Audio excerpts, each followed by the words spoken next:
పల్నాడు జిల్లా మాచర్లలో ఎన్టీఆర్ 28వ వర్ధంతిని మాచర్ల నియోజకవర్గ టీడీపీ ఇన్ఛార్జ్ జోలకంటి బ్రహ్మారెడ్డి ఆధ్వర్యంలో నిర్వహించారు. ఇందులో భాగంగా ఎన్టీఆర్ విగ్రహానికి పూలమాలలు వేసి నివాళులర్పించారు. అనంతరం జోలకంటి బ్రహ్మారెడ్డి మాట్లాడుతూ పార్టీ పెట్టిన 9 నెలల్లోనే అధికారంలోకి వచ్చిన ఘనత ఎన్టీఆర్దని కొనియాడారు. ఎక్కడా ఎప్పుడూ లేని విధంగా పేదవారికి సంక్షేమ పథకాలు అమలు చేసిన ఘనత ఎన్టీఆర్దని చెప్పారు. అలాగే ఎన్టీఆర్ ఆశయాలతో నడుస్తున్న టీడీపీతోనే ఏపీలో అభివృద్ధి సాధ్యమని పేర్కొన్నారు. ఈ నేపథ్యంలో రాబోయే ఎన్నికల్లో ప్రజలు టీడీపీని గెలిపించాలని కోరారు. 4 సంవత్సరాల 9 నెలలు ఈ వైసీపీ పరిపాలన చేశారు. 4 సార్లు స్థానిక శాసనసభ్యుని గెలిపించారు. నేను ఈ సభాముఖంగా అడుగుతా ఉన్నాను,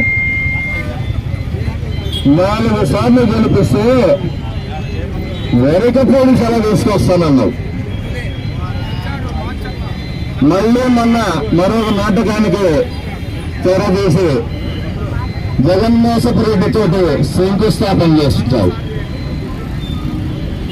అంతకుముందేమో